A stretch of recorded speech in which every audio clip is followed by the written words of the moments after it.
Ein kleines X kann über sehr viel entscheiden. Nicht nur für Schatzsucher, sondern auch für alle, die das US-Re-Exportkontrollrecht sicher umsetzen wollen. Die dazugehörige Frage im Decision Tree des BIS lautet: Is there an X in the box? Aber wo finde ich diese Box? Und welche regulatorischen Schätze verbergen sich hinter dem X? Los geht's! Mein Name ist Ulrike. Als Juristin besetze ich seit über 18 Jahren die Themen Exportkontroll- und Sanktionsrecht bei der AEB.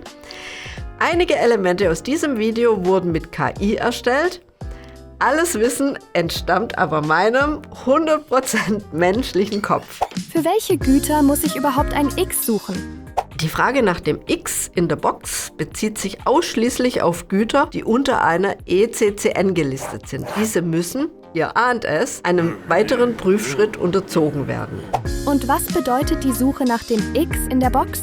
Die Suche nach dem X ist tatsächlich ein reiner Listenabgleich. Die dafür notwendigen Informationen finden sich alle in den EAR und müssen wie bei einer Schnitzeljagd nur eingesammelt werden. Die Zutaten sind zwei Elemente. Zum einen der sogenannte Reason for Control und zum anderen das Commerce Country Chart. Schauen wir uns die beiden Elemente an. Die Reason for Control. Jede ECCN enthält Informationen zu den License Requirements. Darunter finden sich Reasons for Control. Das sind die Gründe, warum ein unter dieser ECCN gelistetes Gut kontrolliert wird.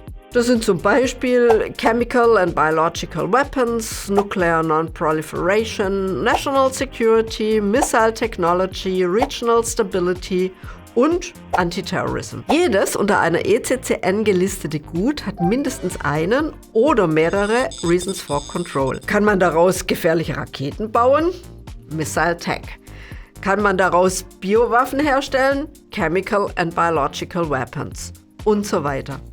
Die Reasons for Control sind immer an das Dual-Use-Gut gebunden und unabhängig vom Land. Das Commerce Country Chart. Das Commerce Country Chart ist im Endeffekt eine Tabelle, die aufzeigt, für welches Land welcher Reason of Control zu einer Genehmigungspflicht führt. Das Risiko wird damit je nach Empfängerland anders eingeschätzt. Ein Gut kann für das eine Bestimmungsziel kontrolliert sein, aber für ein anderes Land ist es nicht kontrolliert. Und wie mache ich das jetzt zum Beispiel?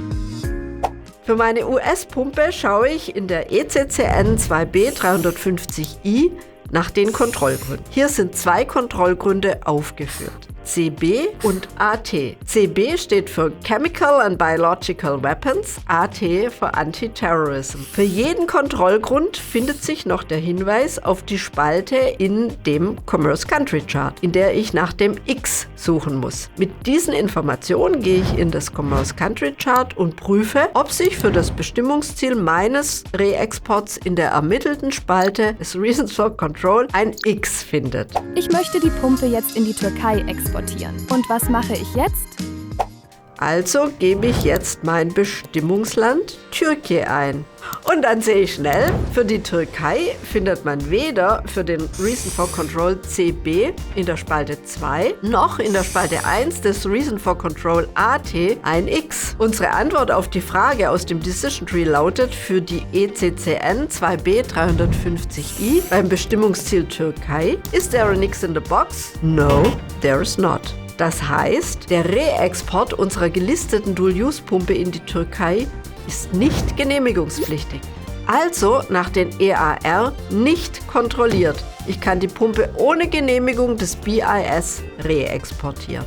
Was muss ich machen, wenn ich dieselbe Pumpe nach Taiwan exportieren möchte? Die Reasons for Control sind ja an die ECCN gebunden. Es ändert sich nur das Bestimmungsziel. Geben wir in das Commerce Country Chart jetzt noch Taiwan ein, dann sieht man direkt den Unterschied zur Türkei. In Spalte CB2 steht für Taiwan ein X. Ist mein Gut jetzt in Taiwan kontrolliert? Ja, unsere Pumpe ist für das Bestimmungsziel Taiwan kontrolliert und damit genehmigungspflichtig. Muss ich jetzt dafür eine Genehmigung beim BIS beantragen? Ihr ahnt es schon. Die Antwort ist, das kann man noch nicht sagen. Denn es gibt fest definierte Ausnahmen, durch die eine Genehmigungspflicht wieder entfällt. Solch eine Ausnahme bedeutet natürlich weniger bürokratischen Aufwand und vor allem auch Zeitersparnis. Dafür ist allerdings ein weiterer Prüfschritt notwendig. Und genau den schauen wir uns ausnahmslos im nächsten Video an. Bis bald!